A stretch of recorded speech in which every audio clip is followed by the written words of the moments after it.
파란당에서 그 인터뷰인지 뭔지 이게 홍보 짤일 수도 있는데 뭐 유튜버들이 질문을 하면 그 대선 후보가 답을 해주는 맞습니다. 그런 게 있었죠. 주식 관련돼서. 주식도 있고 부동산도 있었어요. 아, 그래요? 그래서 부동산 쪽만 요약해 놓은 게 있던데 저는 이 소리만 들었어요. 다 보신 거 아니에요, 그럼? 그렇죠. 오디오. 화면을 보면 화가 나니까. 민주당 대선 후보가 예전에는 세금으로 부동산 집값을 잡을 수 있다고 생각했는데 지금은 부동산 투자를 막을 수 없다고 생각한다. 딱 여기까지만 얘기했고 그래서 대신에 공공주택을 많이 지어서 청년들에게 공급하는 쪽으로 하겠다. 딱 이렇게 얘기했어. 그래서 나는 무슨 투자는 하되 투자 이익에 대해서 환수를 많이 해서 그걸로 공공주택을 짓겠다는 이야기인가? 근데 문제는 이게 문제지. 이거는 뭐냐면 한다 그랬더니 진짜인 줄 알더라. 이럴 수는 있지만 세금 안 걷는다 그랬더니 진짜 안 걷는 줄 알더라.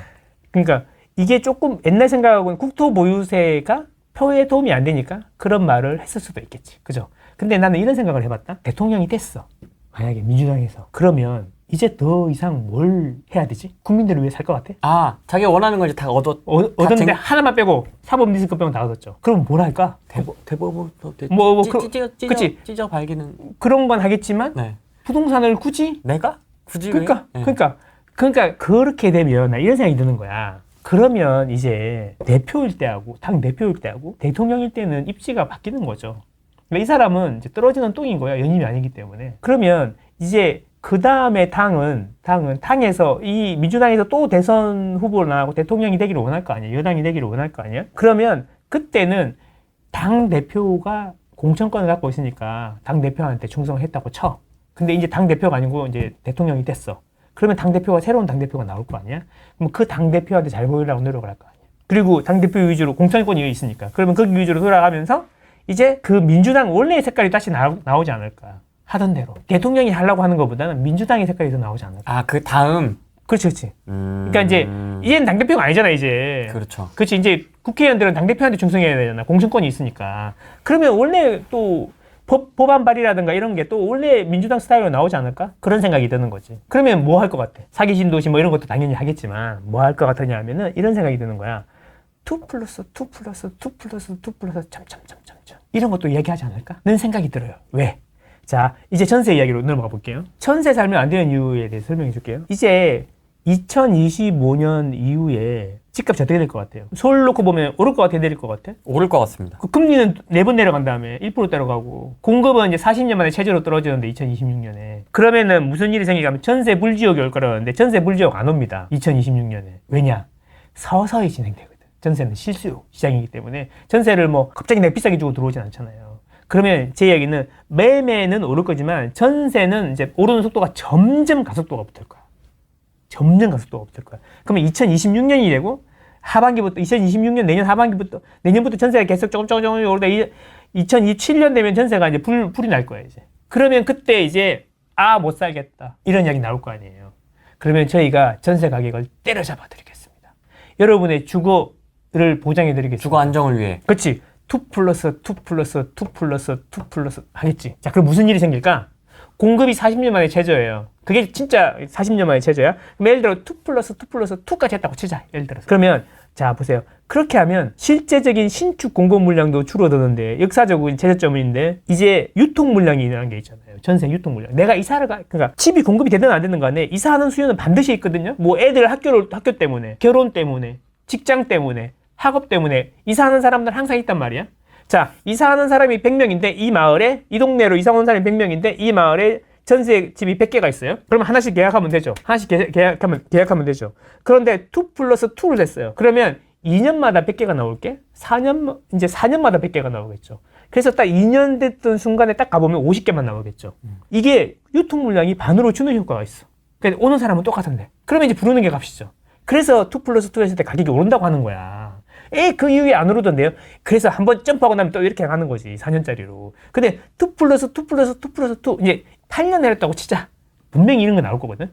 그러면 이제 100개가 50개가 되고 50개가 25개가 되겠죠. 자, 이게 무슨 이야기가 되냐면은 그렇게 하면 국민들을 보호해준다, 임차인을 보호해준다 그랬는데 전세 가격이 물량도 사상 40년 만에 최저로 갔는데 유통 물량도 반으로 주는 거야. 무슨 일이? 더 불에 기름을 붓는 거네. 무슨 일이 일어나? 근데 문제는 뭐냐면 전세가 매매는 실시간으로 살 수 있어. 오늘 내가 이 집을 팔고 내일 살 수 있어. 근데 전세는 2년마다 갱신이잖아. 그러니까 이 사람들은 처음에는 몰라. 2025년에 계약한 사람들은 몰라. 그리고 이 사람들은 세이프야. 그래서 편안해. 근데 옮기는 일이 딱 생기면 이제는 줄어든 입주 물량에다 추가로 반으로 줄어든 유통 물량 때문에 이제 이사 가기가 되게 힘들어지는 거지. 엄청 올라 있을 거야. 그래서 전세가 2025년까지는 모르겠지만 서서히 이게 계단식으로 팍팍 이렇게 가격이 급등할 거다 이런 이야기. 그러면 그때 전세 대출을 줄인다고? 뭐 전세 사기 때문에 전세 대출을 또 줄인다고? 말도 안 되는 이야기죠. 못 줄였죠. 거기다가 전세 대출까지 줄여봐. 그 오르는 전세 가격에 전세도 못 살고 이제 전부 다 어디로 가요? 월세로 가겠죠. 그럼 또 월세가 어떻게 되겠어요? 월세가 오르겠죠. 월세가 오르면 대출 받아서 월세를 사느냐? 집을 사느냐? 이런 고민이 또 빠지겠죠. 근데 전체적으로 물량이 없기 때문에 매매 전세 월세 빙글빙글 돌다가 가격이 무섭지 않나? 언니 뭐 어떻게 해야 되냐? 전세 살아도 안 되고. 그냥 집을 사, 지금. 아니, 두렵지 않아? 아니, 그, 다음 정부에 집값을 잡아주겠다고 생각하지 마. 그리고 어차피 1주택은 못 건드려요. 몇 번 이야기예요. 1주택은 못 건드려요. 우리나라의 42%가 1주택이에요. 1주택은 선. 1주택 선. 일시적 1가구 2주택까지는 선. 더 많으면, 무주택은 절대 선. 국가는 집을 가져도 되지만 당신들은 집을 가지면 되지 않습니다. 공공임대. 얼마였습니까? 지기지 않습니까? 그래서 제 이야기는 그 독일이나 이런 데처럼 한 번 임대 들어간 사람은 행복이고 이 새로 구하는 사람은 10년, 20년 기다려야 되는 그런 시기가 올 수도 있는 거죠. 공공전세가 나오겠죠. 공공전세. 네. 국가 부채가 늘어나는 거죠. 네. 그러면 이제 내가 공공전세 들어가고 우리 아들이 그 2배씩 갚으면 되죠. 그렇죠. 얼마나 좋아요. 내가 월세 살기 싫으면 그렇죠. 공공전세 들어가고 나라 빚으로 나라 그 돈은 우리 애들이 2배로 갚으면 되죠. 그렇죠. 괜찮아요. 얼마나 좋아요. 와, 치긴다 막. 그러니까 이게 서서히 스며들기 때문에 당장은 몰라요. 그리고 이제 그래서 더 악화가 되면 그걸 이제 그 화살을 자기의 잘못이라고 절대 안 하고 화살을 딴 데로 돌리는 거지. 임대인 때문에 그래요.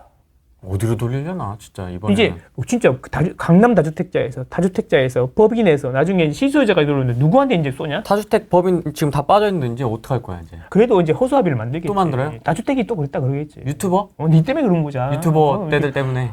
아니 유튜브 때문에 그런 게 아니라 이렇게 뭐 임대인이 올렸다고 이제 할 거 아니야. 어차피 누가 되든 간에.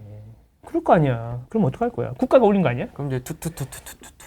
제 이야기는 이렇게 개인이 할 수 있는 거는 저건데 개인의 잘못으로 하는 게 아니라 국가가 그 시스템을 만들어서 서서히 스며들게 만들어야 되는 건데 주택시장이 그 아무도 그렇게 안 하잖아. 다 해놓고 뭐 책임 아무도 안 지고 그지? 법 시작되기 전에 우리 집은 세게 전세 딱 놓고 얼마나 좋아. 누구 생각납니다. 얼마나 좋아. 참 안타깝다. 뭔가 좀 사람들이 올바른 생각을 갖고 살아야 되는데 우리 애들이 그래야 되는데 그 아직도 당장 당장 입에 닿을지 모르지만 지나고 나면 그게 이제 비만, 이빨이 썩고 당뇨, 고혈압 막 이렇게 막 트랜스 지방 막 이런 거 막 되는 거죠. 더 먹어라 이런 사람이 좋은 건지 사육시키는 거지. 살 빼라 이런 거 듣기 싫잖아. 그쵸. 더 먹어라 내가 줄게 더 먹어 누워 있어 일어나지 마. 일어나지 마. 숨 마셔. 괜찮아. 기분 좋아요. 이렇게 되는 건가요? 전세로 살면 안 된다. 지금 거죠. 삽니까? 전세 있는 분들? 사야죠. 그래서 제가 이제 장표를 또 만들어 왔지. 왜? 이거를 이제 감정적으로 했으니까. 네. 데이터로 보여드리겠습니다. 이제 숫자로. 그러니까 매매하고 전세가 있어요. 근데 이런 생각을 해봐야 돼. 매매가 유리해요? 전세가 유리해요? 뭐의 관점이세요? 아니, 그러니까 매매, 실거주의 관점에서 매매가 유리해요? 전세가 유리해요? 매매는 투자가 들어가는 거고, 전세는 실거주만 있는 거죠. 자, 근데 10억짜리 집이 있어요. 이 서울의 평균 전세가율인데요. 동남권은 47%고, 서부권은 57%. 평균적으로 50%가 조금 넘어요. 자, 50%라고 치면 뭔 소리냐? 10억짜리 집이 있으면 똑같은 집인데 전세로 들어가면 5억인 거죠. 전세가율이. 통계로 보여드리는 거잖아요. 그러면 서울에 10억짜리 집에 살고 싶은데 매매로 하면 10억에 들어가야 되고 전세로 하면 5억만 있으면 돼요. 그러면 막 전세자금 대출을 풀로 받거나 대출을 풀로 받아서 집을 산다 그러면 반만 있으면 되죠, 돈이. 그죠? 돈이 반만 있으면 되는 거잖아요. 그죠? 그러면 집이 안 오른다고 생각하면 전세로 사는 게 또 유리하죠. 똑같은 집인데. 네. 그렇지 않아요? 네. 그래서 전세로 살았어. 친구가 있었어. 2014년이야. 2014년. 친구 A하고 B가 있어. 그래서 똑같은 집에 이야기를 하는 거지. 나 이번에 집을 살라 그래. 미쳤어? 아니 최경환 부총리가 대출을 해준다 그래갖고 집을 살라 그래. 야, 빚내서 집을 산다고? 아니 그래도 이자는 나오지만 내 집이 생기잖아. 야, 집값 지금 폭락하는 거 안 봤어? 야, 지금 몇 년을 지금 이렇게 왔는데. 그러니까 2014년 이야기하는 2014년. 네. 그냥 야 10억짜리가 지금 5억밖에 안 하는데 그냥 실거주 해. 나는 전세로 살래. 그래서 얘는 10억짜리 집을 샀고 얘는 5억짜리 전세를 살았어요. 그래서 10년이 지났어요. 2025년이 된 거야. 그럼 어떻게 됐을까, 둘이? 생각해. 실거주였다면 이 사람은 5억으로 사는 게 유리했는데, 자, 이 사람은 2014년에 집을 샀잖아요. 그래서 영원히 이 사람한테는 2014년 가격이 이 사람이 샀던 가격이 되는 거지. 안 팔았으니까. 자, 그러면 2025년이 됐어요. 자, 한번 생각해 보는 거지. 그러면 10년 지나서 누가 더 이익일까? 생각해 보면, 그러면 이렇게 생각해 볼 수 있지 않나? 10년이 지났더니 지금 2025년의 전세 가격이 2014년에 매매 가격보다 비쌀 수도 있지 않을까? 그러면 집 사는 게 더 이익이었죠. 그렇지 않아요? 근데 10년이 지났음에도 여전히 그때 10년 전에 매매 가격보다 전세 가격이 여전히 낮아요. 그러면 실거주라 그러면 전세 사는 게 더 이득일 수도 있죠. 얘가 안 올랐다면. 그렇지 않아요? 자, 그래서 통계를 만들어 봤어, 통계를. 이게 그거예요. 10년 전에 서울에 10년 전에 매매 가격보다 지금 현재 2025년에 전세 가격이 더 비싼 아파트가 몇 프로냐? 서울에. 그러니까 이게 85%가 지금 전세 가격이 10년 전 매매 가격보다 싼 게 아니고 서울은 87%의 아파트가 10년 전 매매 가격보다 현재 전세 가격이 더 비싸다는 거예요. 그러면 뭘 했어야 되는 거야? 그치? 근데 인생은 길잖아. 에이, 선생님 서울만 그러겠죠. 경기도 79%가 10년 전 매매 가격보다 지금 전세 가격이 더 비싸다. 에이, 인천 가면 되죠. 그래, 인천 가라. 자, 인천은 66%. 세 채 중에 두 채가 10년 전 매매 가격보다 지금 전세 가격이 더 비싸다. 통계로 그렇다는 거, 통계로. 수도권은 특히 이렇다는 겁니다. 그러면 인생이 100 빼기 현재 나이가 남은 인생인데, 그러면 지금 집을 사는 게 맞아요? 전세로 사는 게 맞아요? 길게 보면. 그런 거 아니겠습니까? 그래서 이제 전세로 살았는데 집값이 계속 올라가고 집도 못 사고 이제 욕만 하고 있으니까 내가 기본소득을 줄게. 국가를 믿어봐. 공공이란 게 있어. 공공 알아? 공공? 그럼 우리 애들이 돈 좀 많이 부담하면 돼. 괜찮아. 지금 네가 잘 살면 돼. 25만 원씩 줄게. 찍어. 이런 거죠. 그래서 제가 이야기하고 싶은 거는 이렇게 비커 안에 개구리잖아. 뭐 데우면 뭐 죽는다고 막 이런 거 있잖아. 막 서서히 데우면 죽는다고. 이게 무서운 거다라는 거죠. 당신이 놀수록 더 편안하게 해주겠다. 이런 이야기를 하는 사람들 상식적으로 좀 이해가 안 되지 않냐? 너는 놀아도 편안하게 해줄게. 그게 말이 되냐고. 그럼 누군가는 일을 해야 되는데 내가 일을 안 하는데 내가 더 일을 안 할수록 더 편안해지는 게 말이 돼? 안 되는데 그런 이야기를 믿잖아.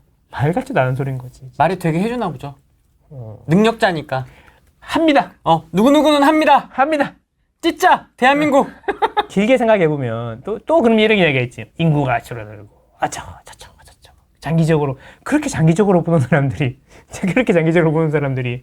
서울 아파트 실거래 가격 지수 장기 그래프는 한 번도 안 봤나? 실거래 그래프를 한번 봐봐요. 장기 그래프를 한번 봐봐요. 10년 중에 8년 오르고 1, 2년 내립니다. 가구 수가 줄어들거든요, 이제. 그러니까요. 가구 수가 줄어들. 그래서 내가 누누이 얘기했잖아. 인구가 줄어드는 방법에는 세 가지가 있다. 자연 감소가 있고 이동에 의한 증감이 있고 그 다음에 물리적인 증감이 있다. 연못에 물이 가득할 때는 외곽에도 큰 고기가 놀아요. 물이 깊으니까. 근데 이제 연못에 물이 타들어가잖아요. 인구가 줄어들고 가구수가 감소하잖아요. 그럼 외곽에 큰 고기들이 다 죽어버릴까요? 다 뒤지나요? 물 따라서 이렇게 오죠. 그렇죠. 가운데 다 모이겠지. 큰 고기는 다 어디로 가요, 이제? 가운데. 그러니까 내가 아파트를 사가지고 크게 오르려면 큰 고기가 수익률이잖아. 수익률 좋은 데는 어디겠어. 뻔한 거야. 재산이 없다면 4848을 열심히 해야지. 2년마다. 또는 일시적 1가구 주택을 해갖고 대개 두 개를 돌린다든가 이렇게 비과세를 해가지고 계속 옮겨 다니고 이사 다니고 하면서 돈을 재산을 불리는 거지. 그런데 내가 잘 모르겠고 나는 그냥 투자는 잘 모르겠고 애들한테 좋은 환경 주고 열심히 그냥 쭉 살다 보면 오르는 이런 데를 하겠어. 그러면 큰 고기를 잡아야 되는 거잖아. 그러면 땡빛을 내가지고 비싼 데다 탁 세팅하고 끝내야 되는 거지. 아니 왜 이런 생각을 못할까? 왜 집이 자꾸 떨어진다는 생각할까? 자본주의는 돈이 계속 늘어나야지 유지가 되는 건데. 그렇지 않아요? 이런 이야기도 들었다. 난 되게 황당하던데. 30년마다 인구가 0.7이니까 100명이 나중에는 19명이 된다. 60년 지나면. 예, 들어온 것 같아요. 그러면 우리 아버지랑 할아버지는 30년 뒤에 다 돌아가셨어? 당신의 아버지하고 할아버지는 30년 뒤에 다 돌아가시고, 너도 죽고, 네 아들만 남는 건가? 이런 이야기지. 그리고 오랜 세월 동안 천천히 진행되는 그 스케줄대로 가는데, 국가가 아무것도 안 하고 멍청해하고 가만히 그래, 인구 줄어드는, 그래, 이러고 있겠어? 그러니까요. 그래, 여러분의 지도자가 바꿔준다며. 그런다며. 그런 거잖아. 가만히 있겠어? 아니지. 그건 아니지. 뭔가 대책을 세우겠지. 우리가 인구가 기하급수적으로 늘어날 때도 그 애기들 출산율 줄이려고 얼마나 노력을 많이 했어. 반대로 또 되겠지. 안 그러겠어? 반대로 하고 싶은데 국가가 돈이 없는 거잖아. 그러니까 국가가 돈이 없으니까 경제를 살려가지고 늘어난 파이에서 조금을 가져가서 그 돈을 채우려고 하는 건지 그나마 없는 파이에서 반 딱 잘라서 자기가 뺏어가려고 하는 건지 잘 생각해봐야 된다는 거지. 길게 보면 그렇다는 거죠. 안 그래요? 혹시 알아? 아시아의 최강국이 될지? 그런 생각을 안 하고 맨날 우리나라 망했다는 이야기만 하면서 우리나라 망했다는 이야기하면서 자기가 투자한 자기 월급은 계속 늘어나기를 원하고 자기가 투자한 주식은 막 빵 10배, 20배 터지기를 원하고 집은 반값 돼야 되고 이런 생각을 하잖아요. 최저임금은 올라가야 되고. 최저임금 올라가야 되고 뭐 앞뒤가 안 맞죠. 그치, 그렇죠. 그러니까 집이 반토막 났으면 주식은 어떻게 돼 있겠어요? 그렇지 않아? 주식도 마찬가지야. 다 연결되어 있다니까. 다 하나라니까. 한쪽만 팍 때리면 왼손이 오른손을 팍 때려서 오른손이 팍 부러져가지고 기부사하고 다니면 좋을 것 같지만 이제 오른손이 하던 일도 왼손이 해야 돼. 반대도 마찬가지고. 왼손이 할 수 있대요. 할 수 있대요? 응. 나는 합니다. 48% 지지. 왼손 48%. 나는 한다고. 이제 52%는 다 주고 되고.